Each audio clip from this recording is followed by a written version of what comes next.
Very good afternoon, everyone. I welcome you all to this lecture on Mayor Code 1726 conducted by Dr. Tanushree, Assistant Professor, IMT College of Law. The reasons for granting this charter were many, and among them, few of them has been mentioned in this slide. The first major reason why this charter was granted to East India Company was that the settlements had grown in population, trade and commerce. हम ये देखते हैं कि 1600 to 1726 जब ये charter east India company को grant हुआ, उस पर्टिकुलर टाइम फ्रेम के दौरान सभी प्रेसिडेंसीज में, चाहे वो बॉम्बे हो, कैलकाटा हो या फिर मद्रास हो, सभी में पॉपुलेशन बढ़ती है and as a result trade भी बढ़ी, एज अ रिजल्ट कॉमर्स भी बढ़ा. जब भी पॉपुलेशन बढ़ रही है, ट्रेड बढ़ रही है, कॉमर्स बढ़ रही है, तो डिस्प्यूट्स का लेवल और उनका नंबर भी दिन ब दिन कॉम्प्लिकेटेड होता चला जाएगा. बहुत सारे नए नए तरह के केसेस जो है, नई नई प्रॉब्लम जो है ईस्ट इंडिया कंपनी को अब फेस करनी पड़ रही थी, जिसकी वजह से उनको ये फील हुआ कि अब एक नए सिस्टम को लागू करने के लिए, एप्लीकेबल करने का जो है वो सही टाइम है. और ये सारी प्रॉब्लम्स जो है एक नए सेटअप के साथ अगर वो डील करेंगे तो बेटर होगा. Another important reason was that Madras Mayor Code 1687 were quite successful. 1687 में ऑलरेडी मद्रास रीजन में मेयर कोर्ट बन चुके थे, तो 1687 का वो एक्सपेरिमेंट अच्छा खासा या काफ़ी अच्छे लेवल पे हम देखते हैं कि उसने उस सिस्टम ने अच्छा रिजल्ट दिया था, जिसकी वजह से ये फील होता है कि उस तरह का सिस्टम जो है और भी सारी प्रेसिडेंसीज में अगर लागू हो जाएगा तो बेटर जुडिशियल और एडमिनिस्ट्रेटिव सेटअप जो है वो प्रिपेयर हो सकता है. थर्ड रीजन हम देखते हैं, no competent court for Englishman who died in India. तो उस टाइम पीरियड में, मतलब 1726 से पहले के टाइम पीरियड में कोई स्पेशलाइज्ड कोर्ट ऐसा नहीं था जो इस तरह के केसेस हैंडल कर सके, जहां पर अगर किसी इंग्लिशमैन की डेथ हो जाती है तो उसकी प्रॉपर्टी को किस तरह से डिस्पोज ऑफ किया जाएगा, या उसके रिलेटिव्स को क्या इंफॉर्मेशन, किस टाइम फ्रेम में वो इंफॉर्मेशन देंगे, इस तरह का कोई कोर्ट या इस तरह की कोई व्यवस्था मौजूद नहीं थी. तो ईस्ट इंडिया कंपनी को ये भी एक नीड फील होती है कि इस तरह का कोई ना कोई एडमिनिस्ट्रेटिव सेटअप या जुडिशियल सेटअप जो है वो विशेष अधिकार के साथ होना चाहिए, क्योंकि ऐसा देखा जा रहा था कि ईस्ट इंडिया कंपनी के ऊपर बहुत सारे लोगों ने केस कर दिया था जब उनको ये पता चला कि उनके रिलेटिव या नियरेस्ट फैमिली मेंबर की, किसी की इंडिया में डेथ हो गई है जिसने इंडिया में प्रॉपर्टी खरीदी हुई थी. तो ऐसी सिचुएशन में लोगों को जब भी ये इंफॉर्मेशन मिली या पता चला बाद में कि भाई हमारे रिलेटिव ने इंडियन सॉइल पे कोई ना कोई प्रॉपर्टी उसकी थी जो हमें प्रॉपरली टाइम पे नहीं बताया गया, तो इस तरह के लोग जो है ईस्ट इंडिया कंपनी के ऊपर बाद में केस कर दिया करते थे, और जिसकी वजह से ईस्ट इंडिया कंपनी को बहुत सारा ट्रबल बाद में फेस करना पड़ता था. इसी वजह से इनको ये नीड फील होने लगी कि इस तरह का कोई कॉम्पिटेंट अथॉरिटी इंडिया में होनी चाहिए. Then the next reason is to enforce a uniform system that would be applicable to Madras, Bombay and Calcutta as well. तो यूनिफॉर्म सिस्टम जो है वो एप्लीकेबल हो, सारी प्रेसिडेंसीज एक ही सिस्टम पर काम कर पाए. इससे पहले हम देखते हैं कि सूरत रीजन में, कैलकाटा में, बॉम्बे में और मद्रास रीजन में अलग अलग टाइम पे ईस्ट इंडिया कंपनी आती है, वहाँ पर अपना एक सेटअप प्रिपेयर करती है अकॉर्डिंग टू द प्लेस, और वो अलग अलग प्लेस के लिए अलग अलग थी. सूरत में जब ईस्ट इंडिया कंपनी आई थी तो वहाँ पर एक ऑलरेडी ट्रेड का एटमॉस्फेयर था, it was well populated region. लेकिन मद्रास, बॉम्बे और कैलकाटा के साथ ऐसा नहीं था, वहाँ पर इलाके जो है वो कम बसावट वाले थे और जिनमें ट्रेड का उतना एटमॉस्फेयर भी नहीं था. तो अलग अलग जगहों की अलग अलग नीड थी, जिसकी वजह से अलग अलग सिस्टम अलग अलग जगहों पर एप्लीकेबल करे गए थे. लेकिन अब ईस्ट इंडिया कंपनी को 1726 के टाइम से थोड़े से पहले ही फील होने लगा था कि अब एक यूनिफॉर्म सिस्टम जो है वो एप्लीकेबल करने का टाइम आ गया है, जो कि बेटर एडमिनिस्ट्रेटिव रिजल्ट देगा और लोगों को उसे समझने में आसानी भी रहेगी, इसलिए यूनिफॉर्म सिस्टम की नीड उन्हें फील हो रही थी. तो इस चार्टर को इन सभी कारणों की वजह से डिमांड करा गया था, रिक्वेस्ट करा गया था. ईस्ट इंडिया कंपनी ने खुद रिक्वेस्ट करी थी इंग्लिश क्राउन को कि इस तरह का कोई रॉयल ऑर्डर, रॉयल चार्टर जो है वो सेंड किया जाए, ताकि एक कोई मेयर कोर्ट जैसी कोई व्यवस्था जो है वो एप्लीकेबल की जा सके सभी प्रेसिडेंसी में। तो ये चार्टर 1726 में ग्रांट होता है, और इस चार्टर को, क्योंकि ये बहुत इंपॉर्टेंट चार्टर माना गया इंडियन लीगल हिस्ट्री में, इसको जुडिशियल चार्टर भी कहा गया है। उसके बाद हम देखते हैं चार्टर के मेजर प्रोविजंस क्या क्या थे। तो सबसे पहले तो ये चार्टर किंग जॉर्ज फर्स्ट ने ग्रांट किया था 24 सितंबर 1726 में। Charter of 1726 provided for the creation of a corporation at each Calcutta, Bombay and Madras। तो हर प्रेसिडेंसी में ये मेंशन किया गया कि इस चार्टर को फॉलो करते हुए कॉरपोरेशन तीनों ही प्रेसिडेंसी में एक ही टाइम पीरियड में क्रिएट करी जाएगी, बनाई जाएगी, यूनिफॉर्म प्रोसेस, यूनिफॉर्म सिस्टम के through. The corporation was to consist of a mayor and 9 aldermen. तो एक कॉरपोरेशन में एक मेयर हुआ करता था, और उसके अलावा 9 या 9 एल्डरमैन की व्यवस्था रखी गई। मेयर सिर्फ एक इंग्लिशमैन ही बन सकता था। एल्डरमैन आउट ऑफ 9 7 जो है वो इंग्लिशमैन थे या होने होते थे, और उसके अलावा जो बाकी 2 रह गए वो कोई भी ऐसी नेशनैलिटी के जो इंग्लिश किंग के साथ एनिमिटी की स्टेज पर ना हो, उनके सिटीजन हो सकते थे। So the mayor and 7 aldermen were to be natural born subjects of the English crown। तो मेयर और 7 aldermen इंग्लिशमैन ही होने थे। Remaining 2 aldermen could be of subjects of any other prince or state in not in enmity with the king, English king। तो English king के साथ एनिमिटी की stage पर ना होने ना हो, इस तरह का कोई भी सिटीजन जो है वो रिमेनिंग 2 aldermen की पोस्ट उनसे फुलफिल की जा सकती थी। The first mayor and 9 aldermen were appointed by the charter itself। तो पहला मेयर और 9 aldermen का अपॉइंटमेंट चार्टर में क्लियरली मेंशन किया गया था कि कौन कौन ये पोस्ट हेल्ड करेंगे, और ये चीज मेंशन करी गई कि mayor was to hold office for 1 year only. तो मेयर को जब जो उसकी पोस्ट थी वो सिर्फ 1 साल के लिए मिली होती थी। एल्डरमैन को जो उसकी पोस्ट मिली होती थी वो ही was to remain in office for life और रेजिडेंस इन द टाउन, मतलब जब तक वो उस पर्टिकुलर प्रेसिडेंसी में रेजिडेंस में है रहेगा तब तक उसकी एल्डरमैन की पोस्ट उसके पास ही रहेगी। All the office bearers, the mayor and aldermen, were required to take oath of office before the governor and council of that particular presidency। तो मेयर को और एल्डरमैन को, इन सभी लोगों को शपथ ग्रहण करनी होती थी गवर्नर एंड काउंसिल के आगे। और एक कोरम भी रखा गया कि मिनिमम 3 लोग जो है मेयर कोर्ट में, वो उनकी मिनिमम रिक्वायरमेंट रहेगी। ऐसा ज़रूरी नहीं था कि एक मेयर और 9 के 9 एल्डरमैन जो है वो कोर्ट में हमेशा प्रेजेंट रहे, इसलिए मिनिमम रिक्वायरमेंट मेंशन करी गई थी इस चार्टर के प्रोविजंस में। Next is the mayor and council were empowered to remove any of the alderman from his office on reasonable grounds being shown against him। The aggrieved alderman was given the right to appeal to the king in council in England against his dismissal। तो governor and council को ये अधिकार दिया गया कि अगर उन्हें feel होता है कि कोई एल्डरमैन अपना काम इनकेपेबल है अपना काम करने के, मिसबिहेवियर का कुछ इशू है, तो वो लोग उसे उसके पोस्ट से हटा सकते थे, लेकिन उनको एक रीजनेबल ग्राउंड उसके अगेंस्ट दिखाना होता था कि भाई लॉजिकल वैलिड रीजन कि हम इस पर्टिकुलर पर्सन को एल्डरमैन की पोस्ट से क्यों हटा रहे हैं।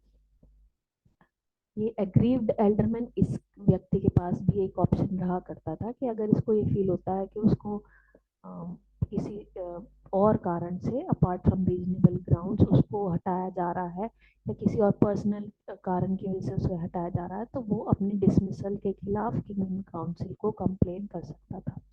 The mayor court was further wasted with the testamentary jurisdiction. तो मेयर कोर्ट को ये भी अधिकार था कि जितने भी ब्रिटिश या इंग्लिश मैन जो है, अगर उनकी इंडिया में डेथ होती है, अगर विद विल हुई है तो उनकी विल को एग्जीक्यूट कराने का काम मेयर कोर्ट का था। अगर विदाउट विल हुई है तो उनकी प्रॉपर्टी के बारे में उनके नियरेस्ट रिलेटिव को इन्फॉर्म करना और फिर प्रॉपर्ली डिस्पोज ऑफ करने का काम भी मेयर कोर्ट को ही दिया गया। इसको टेस्टामेंट्री ज्यूरिसडिक्शन बोला जाता है। Every year the mayor and aldermen themselves were to elect a new mayor out of the aldermen. तो हर साल जितने के 9 एल्डरमैन थे उन ही लोगों को अपने बीच में से किसी एक व्यक्ति को मेयर चुनना हुआ करता था, और इससे जो एल्डरमैन में जो वैकेंसी क्रिएट हो जाती थी उसको फिर भरा जाता था कहाँ से, उस पर्टिकुलर टाउन के इनहेबिटेंट्स में से। तो वो वाली कंडीशन के 7 जो है वो इंग्लिश, आउट ऑफ 9 7 इंग्लिशमैन होंगे और रिमेनिंग किसी भी और नेशनैलिटी को हो सकते हैं। ये कंडीशन जो है वो देखनी थी कि भाई ये फुलफिल हो, और बाकी पूरे के पूरे टाउन में से किसी भी एक व्यक्ति को एल्डरमैन की पोस्ट दी जा सकती थी। उसके बाद हम देखते हैं कि इन पर्टिकुलर मेयर कोर्ट के बारे में इस चार्टर में क्या कुछ मेंशन था। This court was authorised to hear and try all civil suits arising within the town and its subordinate factories. तो ये मेयर कोर्ट को सिविल जुरिस्डिक्शन दिया गया और टेस्टामेंट्री जुरिस्डिक्शन दिया गया। Appeals from decision of mayor court let to the governor and the council. तो mayor कोर्ट से अगर कोई व्यक्ति सेटिस्फाइड नहीं था उसके डिसीजन से, तो वो पर्टिकुलर पर्सन अपनी कंप्लेन लेकर गवर्नर एंड काउंसिल के पास जा सकता था मेयर कोर्ट के डिसीजन के खिलाफ। तो सबसे नीचे है मेयर कोर्ट और मेयर कोर्ट के अबव है गवर्नर एंड काउंसिल का court. The court would render its decision according to justice and right. तो कोर्ट जो है वो ऐसा डिसीजन देगा जो न्यायपूर्ण होगा और सही होगा। Mayor court was also be a court of English law. तो इंग्लिश लॉ को उसे एप्लीकेबल करना था, इंग्लिश फॉर्म्स प्रोसीजर्स को उसको अपनाना था। The mayor court was not to have any jurisdiction in criminal cases. It was a court only of civil and testamentary jurisdiction. तो मेयर कोर्ट को क्रिमिनल केसेस डील करने की पावर नहीं दी गई, उनको सिर्फ सिविल और टेस्टामेंट्री जुरिस्डिक्शन दिया गया था। क्रिमिनल केसेस हैंडल करने की जो अधिकार, जो पावर थी, वो गवर्नर एंड उसके 5 सीनियर मेंबर्स को दी गई थी हर प्रेसिडेंसी में। The criminal jurisdiction was conferred on the governor and the 5 senior members of the council at each presidency. तो मेयर कोर्ट के पास है सिविल एंड टेस्टामेंट्री, और क्रिमिनल है गवर्नर और 5 senior members of his council. They could arrest person accused of having committed crimes and could individually punish those who were guilty of petty offenses. तो governor and 5 senior members of his council, वो सभी लोग, अगर उनके area में कोई crime हुआ करता था तो उन लोगों को जिनके ऊपर शक था उन सबको अरेस्ट करना, और अगर कोई पेटी ऑफेंसेस है तो उनको पनिश करने का अधिकार इन सभी 5 लोगों को अलॉन्ग विद गवर्नर हुआ करता था criminal cases. The Charter of 1726 introduced all the technical forms and procedures of the English criminal judicature in the 3 presidencies. Court were expected to take English system as their base. 1726 का ये charter जो है सारे technical forms and procedures जो कि English course में applicable की जाती थी इंग्लैंड में, उन सभी को इंडिया में भी अप्लाई करने की बात करता है। And English system was to be their base, तो उसको आधार मानते हुए इन्हें इंडिया में काम करना हुआ करता था। अब देखते हैं लेजिस्लेटिव पावर्स उस टाइम पीरियड में या इस पर्टिकुलर चार्टर के बाद किसे ग्रांट की गई। The power of making laws was vested in company which could be exercised only in England by the general court or court of directors of the company. तो इस चार्टर के grant होने से पहले यूजुअली जो law making power थी वो court of directors के पास, ईस्ट इंडिया कंपनी के कोर्ट ऑफ डायरेक्टर्स के पास हुआ करती थी। चार्टर 1726 में governor and council at each presidency, her presidency चाहे वो मद्रास है, बॉम्बे और कैलकाटा है, उनके गवर्नर एंड काउंसिल को लॉज बनाने के लिए, रूल्स और ऑर्डिनेंस बनाने के लिए उनको अधिकार दिया गया कि अगर उन्हें ये फील होता है कि उनके पर्टिकुलर प्रेसिडेंसी में गुड गवर्नेंस के लिए कुछ रूल्स एंड रेगुलेशन की नीड है तो वो उसको बना सकते हैं।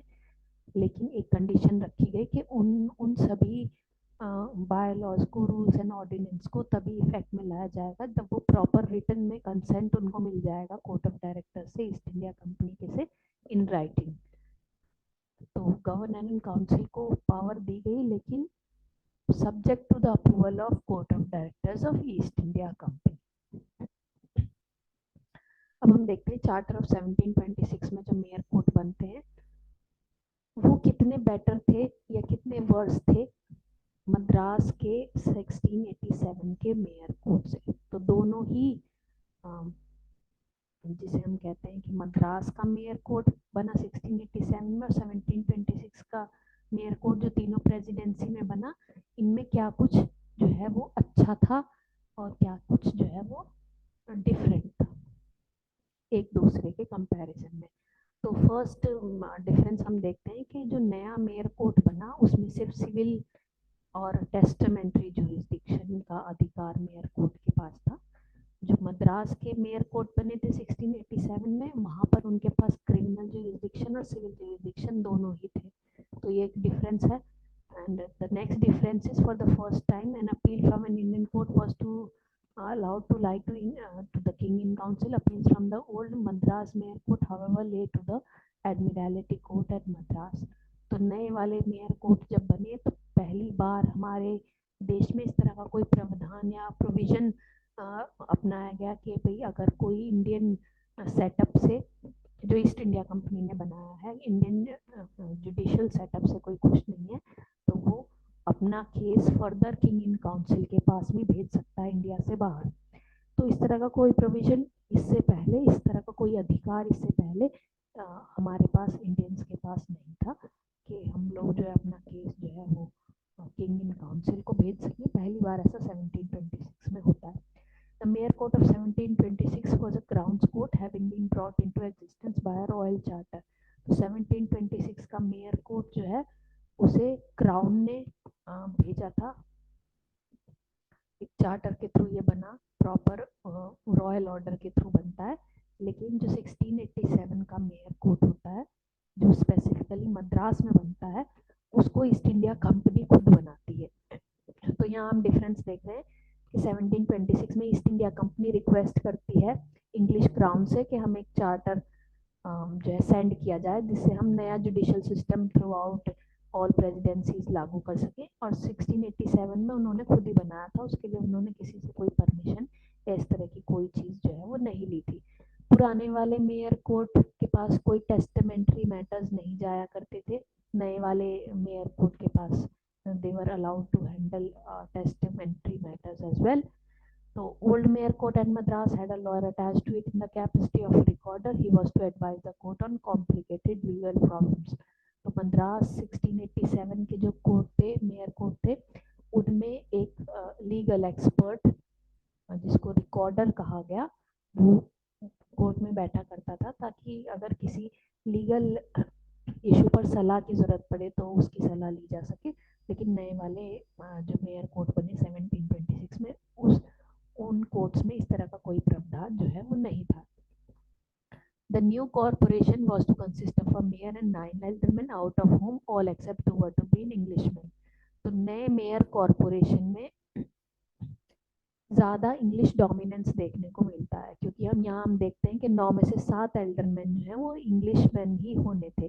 तो डोमिनेंस यहाँ पर इंग्लिशमैन का ज्यादा है। पुराने वाले मद्रास के मेयर कोर्ट में ऐसा कुछ भी नहीं था, वहां पर इंग्लिशमैन डोमिनेंस में नहीं थे। The old Madras mayor court was not bound by any technical rules of law and procedure. तो पुराने वाले मद्रास मेयर कोर्ट में कहीं भी ये चीज मेंशन नहीं करी गई थी कि आपको टेक्निकल इंग्लिश लॉज को ही जो है वो फॉलो करना है या इस तरह का कुछ। नए वाले मेयर कोड 1726 में इस तरह का क्लियर मतलब लिखा गया, मेंशन किया गया कि उनको जहां तक पॉसिबल है वो इंग्लिश लॉ को, English technical forms and procedures को अपनाना होगा, स्पेशली क्रिमिनल जुरिस्डिक्शन की बात अगर हम करें तो। Under the arrangement that prevailed in Madras during the period 1687 to 1726, criminal justice was administered by Mayor Court as also by the Admiralty Court. Madras में 1687 में जो मेयर कोर्ट बनते हैं उनमें क्रिमिनल जस्टिस मेयर कोर्ट देखा करता था, उसके साथ साथ एडमिरलिटी कोर्ट भी हुआ करते थे जिनमें ऑल्टरनेटिवली केस भेजा जाता था। लेकिन नए वाले मेयर कोर्ट में इस तरह का प्रावधान नहीं था।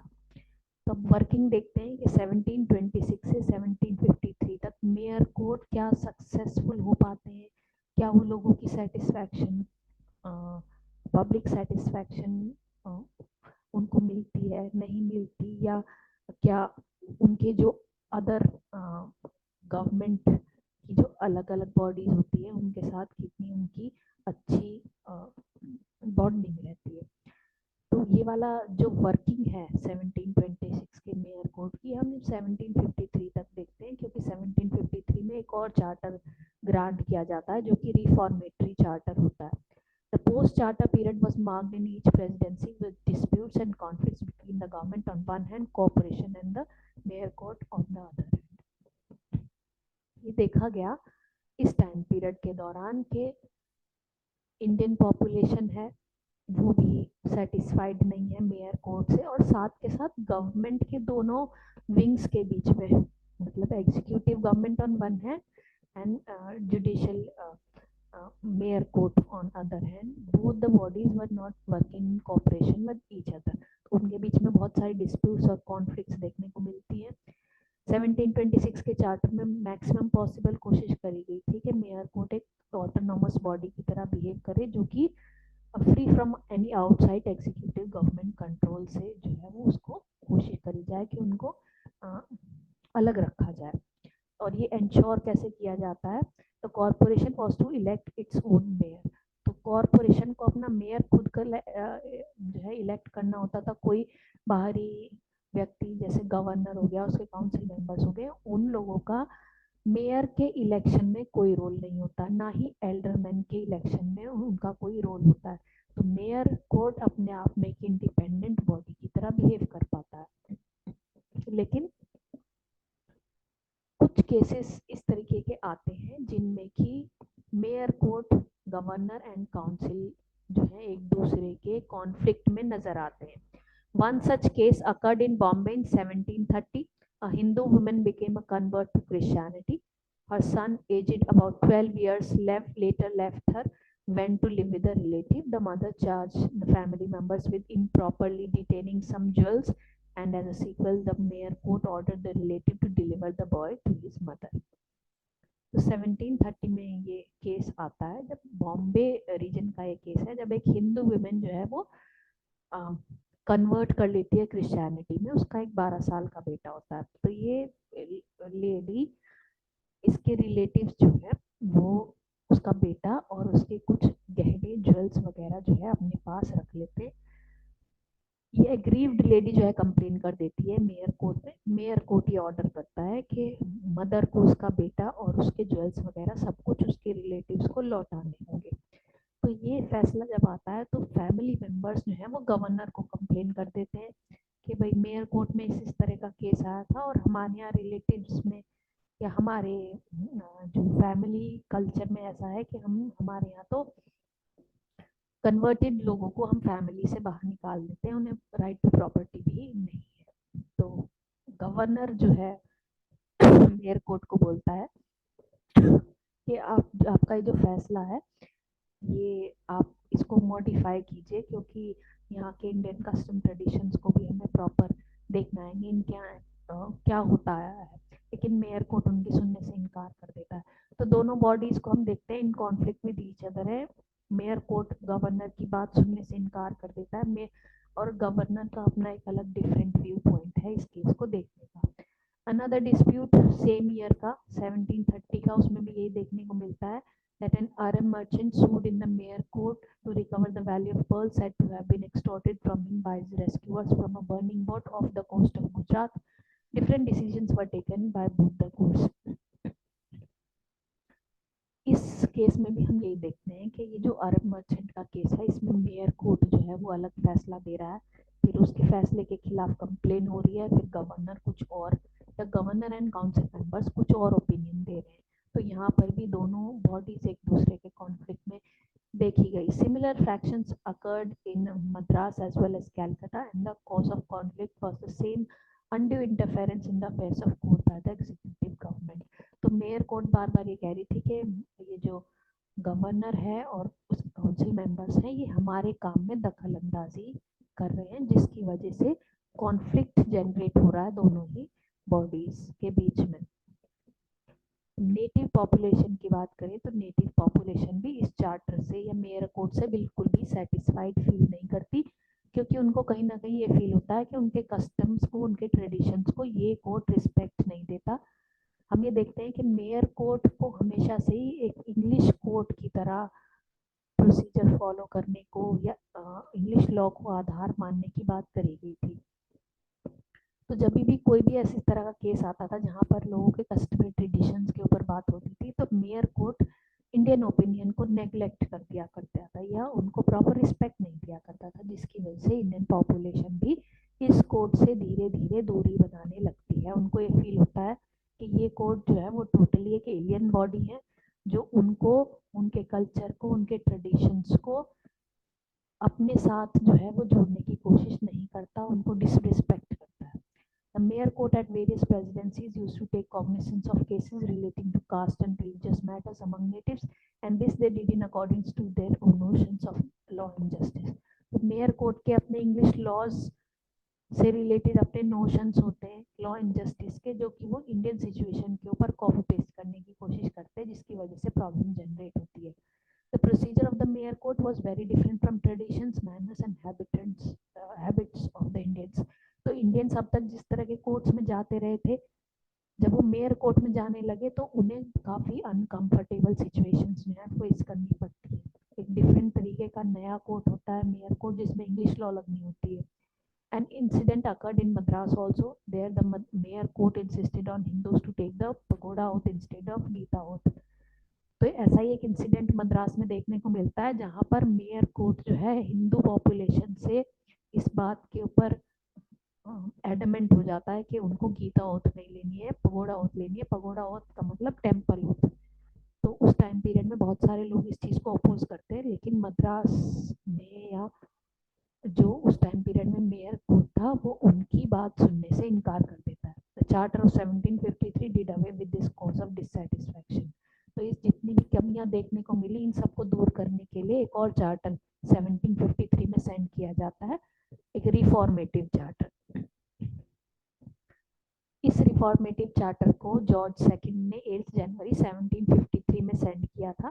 इसी बीच 1746 में एक और घटना घटी होती है, जिसमें कि फ्रांस के सिटीजन जो है मद्रास को 3 साल के लिए कैप्चर कर लेते हैं। 1746 टू 1749 में वापस से ये ईस्ट इंडिया कंपनी को मिलता है, तो इनको फील होता है कि हम नए सिस्टम को लागू यहाँ पर कर देना चाहिए, जिसकी वजह से 1753 का सिस्टम यहाँ पर भी लगाया गया। The Charter of 1753 was designed to steer clear of the defects that the Charter of 1726 had revealed. 1753 का ये चार्टर जितनी भी कमियां 1726 में देखने को मिली, उन सबको दूर करने के लिए सेंड किया गया था। The Charter of 1753 made the corporation subservient to the government. तो इस चार्टर में क्लियरली मेंशन किया गया कि अब से मेयर कोर्ट जो है वो गवर्नमेंट के सबसर्वेंट होगा और गवर्नमेंट के सारे आदेशों का पालन उसको करना पड़ेगा। Under 1753, the mayor court and aldermen were to elect a panel of 2 names, out of which the governor and council were to select one to act as mayor. 1753 के अरेंजमेंट में गवर्नर को बोला गया कि अब से मेयर वो select करेंगे, और कैसे करेंगे कि एल्डरमैन सब लोग 2 लोगों का नाम सजेस्ट करेंगे गवर्नर को, और उन 2 में से किसी एक को मेयर बनाया जाएगा। By the Charter of 1753, according to which the aldermen were henceforth to be appointed by the governor and council. 1753 के चार्टर में एल्डरमैन का अपॉइंटमेंट भी गवर्नर एंड काउंसिल करेगा, ताकि आगे आने वाले समय में ये सभी लोग गवर्नर की बात सुने। Next, the charter expressly accepted from its all jurisdiction all suits and action between the natives only, and directed that these suits and actions should be determined among themselves unless both the parties submitted them to the determination of the court. तो charter में 1753 में ये भी mention किया गया कि अब से जब 2 इंडियन पार्टीज अपना केस लेके मेयर कोर्ट आएंगे तो उनको ये चीज एक्सेप्ट करनी होगी या मेंशन करनी होगी कि हम अपनी इच्छा से, अपनी मर्जी से अपना ये जो केस है वो मेयर कोर्ट में सबमिट कर रहे हैं, और जो भी मेयर कोर्ट का फैसला होगा हम उसको एक्सेप्ट करेंगे। एक और कोर्ट, नया क्रिएशन कोर्ट ऑफ रिक्वेस्ट, भी इस चार्टर के द्वारा बनाया जाता है। ये चार्टर यूजुअली पुअर लिटिगेंट्स के लिए बनाया गया, जिसमें कि छोटे मोटे या कम वैल्यू के डिस्प्यूट्स को क्विकली और चीपली जो है डिस्पोज ऑफ कर दिया जाए। इन कोर्ट्स में कमिश्नर्स बैठा करते थे, जिनका अपॉइंटमेंट गवर्नर एंड काउंसिल किया करता था। अब हम देखते हैं कि रिफॉर्मेटरी चार्टर 1753 में क्या सिस्टम जो है वो लागू किया गया। तो 1753 के रिफॉर्मेटिव चार्टर में जो सबसे नीचे की अदालत थी वो कोर्ट ऑफ रिक्वेस्ट थी, जहाँ पर ये चीज़ मेंशन करी गई कि इस कोर्ट में सिर्फ 5 पगोडास की वैल्यू तक के डिस्प्यूट्स हैंडल किए जाएंगे। या डील किए जाएंगे। 5 पगोडास मतलब 15 रुपीज। उस टाइम पीरियड में एक पगोड़ा 3 रुपीज का हुआ करता था। सबसे निचली अदालत कोर्ट ऑफ रिक्वेस्ट है, उसके ऊपर है mayor court. Mayor court 5 pagoda से ऊपर तक के केसेस जो है वो डील करेगा। मेयर कोर्ट के ऊपर है प्रेसिडेंट एंड काउंसिल का कोर्ट, जो कि एपीलेट अथॉरिटी है सिविल मैटर्स में, टेस्टामेंट्री मैटर्स में, और ओरिजिनल जुरिस्डिक्शन रखता है क्रिमिनल केसेस में। उसके ऊपर है किंग इन काउंसिल का कोर्ट। तो किंग इन काउंसिल को ये मेंशन किया गया कि ऐसे सभी केसेस जिनकी वैल्यू 1000 पगोडा से ऊपर है, वो सारे cases he king in council जाएंगे। अगर इससे नीचे की वैल्यू का डिस्प्यूट है तो president and council he final decision making का काम जो है वो करेंगे। तो अब तक हमने देखा है कि चार्टर 1753 में सारे डिफेक्ट 1726 के दूर करने की कोशिश करी गई। गवर्नर एंड काउंसिल को मेयर कोर्ट में मेयर इलेक्ट करने की जो है परमिशन दी गई। उसके अलावा अधिकार दिया गया, उसके अलावा एल्डरमैन को भी वो इलेक्ट करेंगे, ताकि आगे आने वाले टाइम पीरियड में दोनों बॉडीज एक दूसरे के कोऑर्डिनेशन में काम कर पाए। क्योंकि हमने देखा था कि 1726 के चार्टर के बाद बहुत सारी कॉन्फ्लिक्ट्स जो है वो गवर्नमेंट के दो विंग्स के बीच में जनरेट होती हैं, जिसकी वजह से पब्लिक में गवर्नमेंट की जो इमेज है वो खराब हो रही थी।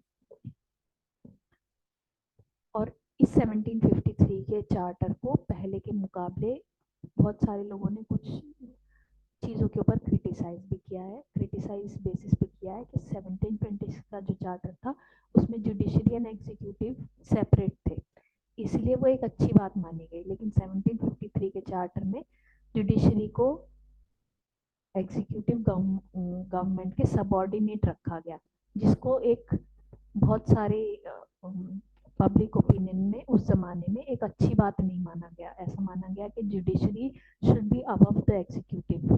तो इस बेसिस पर 1753 के चार्टर को बहुत सारे लोगों ने क्रिटिसाइज भी किया था।